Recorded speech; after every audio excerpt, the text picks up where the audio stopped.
అమ్మవారి చుట్టూరా 9 ప్రదక్షిణాలు చేయాలి అని ఉంది. ఎన్ని చేయాలి? మనకంటే పెద్ద శక్తి చుట్టూ మనం తిరిగితే బలవంత పెడుతూ, భయపెడుతూ, బ్లాక్మెయిల్ చేస్తూ ప్రదక్షిణలు చేశాంగా మరి.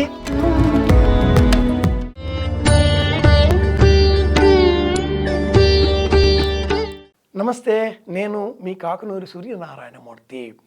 ప్రదక్షిణం కృత్వా, ప్రదక్షిణం చేద్దాం.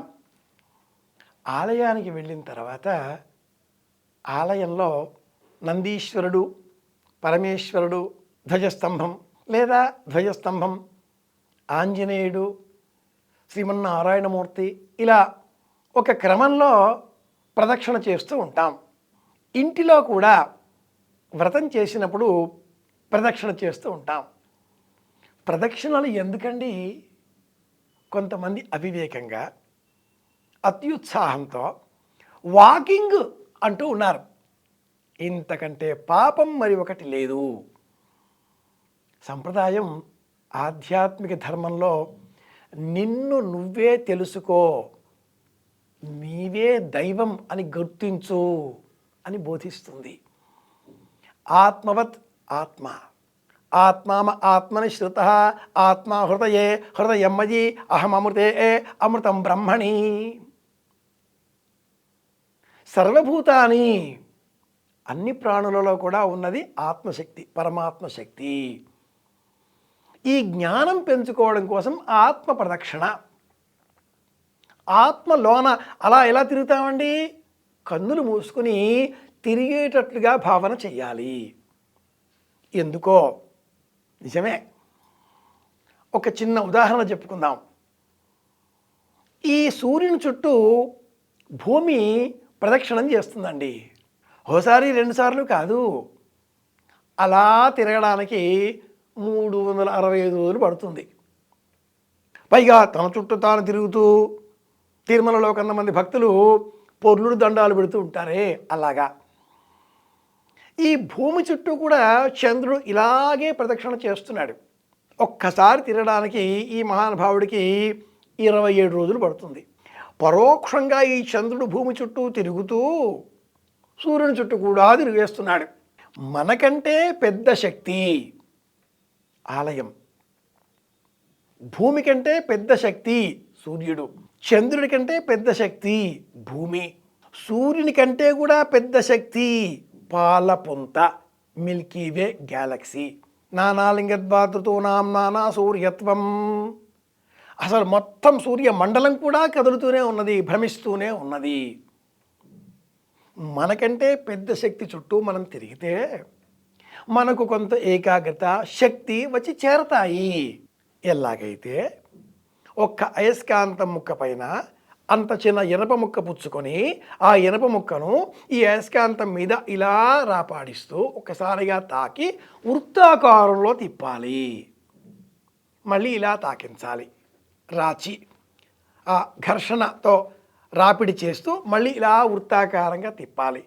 ఇలా మనం ఘర్షణతో వృత్తాకారంగా తిప్పుతూ ఉంటే కాసేపు అయ్యాక ఈ ఇనప మొక్క అయస్కాంతంగా మారిపోతుంది. చిన్నప్పుడు ఎప్పుడో 3వ తరగతిలో చేసినటువంటి సైన్స్ ఎక్స్పెరిమెంట్ ప్రయోగం కదా, ఇనప మొక్క అయస్కాంతంగా మారిపోయింది. మనం పరమాత్ముడిగా మారలేమా? మనలో ఉన్న పరమాత్మ శక్తిని మనం గ్రహించలేమా? అది తెలుసుకోవడం కోసమే ఆత్మ ప్రదక్షిణ అన్నట్టు మన వాళ్ళంతా వరలక్ష్మి వ్రతం చేస్తూ ఉంటారు. ఆ వ్రత కథలో అమ్మవారి చుట్టూరా 9 ప్రదక్షిణాలు చేయాలి అని ఉంది. ఎన్ని చేయాలి?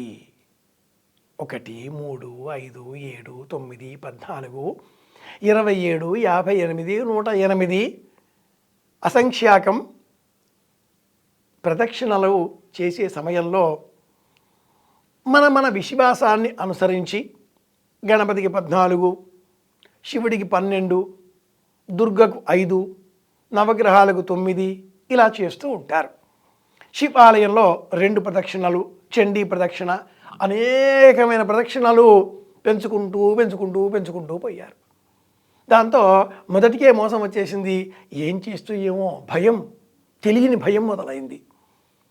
మనసుకు తోచింది చెయ్యండి, సందేహంతో చేయకండి. 3 ప్రదక్షిణలు ఎక్కడైనా సాధారణం, సర్వసాధారణం, అంత చాలు. భగవంతుడిని భయపెట్టేన్ని ప్రదక్షిణలు చేస్తూ ఆయనని బ్లాక్మెయిల్ చేసే విధంగా ఇస్తావా లేదా, నేను భారతదేశం రాజధాని అహ్మదాబాద్ అని రాశాను, నాకు మార్కులు రావాలి, మార్కులు వెయ్యి, నీ చుట్టూ ప్రదక్షిణాలు చేస్తున్నాను అంటూ పరమాత్ముడిని ఇలా మనం బలవంత పెడుతూ భయపెడుతూ బ్లాక్మెయిల్ చేస్తూ ప్రదక్షిణలు చేశాంగా మరి అని అనకూడదు. వాకింగ్ కోసం కాదు ఈ ప్రదక్షిణ, ఆత్మతత్వం తెలుసుకోవడం కోసమే ఈ ప్రదక్షిణ. భగవంతుడు అర్చామూర్తిలో కూడా ఉన్నాడు, మనలో కూడా ఉన్నాడు. ఉద్ధరేదాత్మనాత్మానం అథో నిష్ట్యావితస్యాంతే నాభ్యాము పరితిష్టతి జ్వాలమాలాకులం భాతి విశ్వస్యాయతనం మహత్. మనం చేసే 16 ఉపచారాలలో ఆత్మ ప్రదక్షిణ ఉపచారం 15వ ఉపచారం. షోడశోపచారాలలో ఇది 15వది. అలా కూర్చొని కన్నులు మూసుకొని మనం చుట్టూరా తిరిగేశామన్న భావనతో ప్రపంచాన్నే గెలపవచ్చు. చిన్న ఉదాహరణ విందామా? ఇద్దరిలో ఎవరైతే ముందుగా వెళ్ళేసి ప్రపంచమంతా 3 సార్లు ప్రదక్షిణ చేసి వస్తారో వాళ్ళకే గణాధిపత్యం అనగానే అంతంత పెద్ద చెవులున్నాయి పాపం ఆయనకి, అంత పెద్ద ముక్కు ఉంది. జలుబు చేస్తే ఇలా కింద ఉండే వేలాడే ఆ ముక్కు తీసుకుని ఇలా పిండేసుకునేంత శక్తి గణపతి. ఏం చేశాడు? అమ్మకు నాన్నకు ప్రదక్షిణ చేశాడు, అంతే గణాధిపత్యం లభించింది. బుద్ధి చాతుర్యం పెరుగుతుంది ప్రదక్షిణ చేస్తే. అంతేగాని వాకింగ్కి ప్రత్యామ్నాయంగా అనకూడదు అనకూడదు అనకూడదు. ఇది ఆధ్యాత్మిక జ్ఞానం. ప్రపంచమంతా ఈ దేశం వైపు చూస్తూ ఇక్కడ ఏదో ఉంది సనాతన ధర్మం, ఏమిటి విలువ, ఇక్కడ ఈ శివుడు ఎవరు, మనల్ని చూస్తున్నారు. మనల్ని మనం కించపరుచుకునే ప్రయత్నం చేయడం మానేద్దాం, ఉదాత్తంగా వ్యవహరిద్దాం. మళ్ళీ కలుసుకుందాం.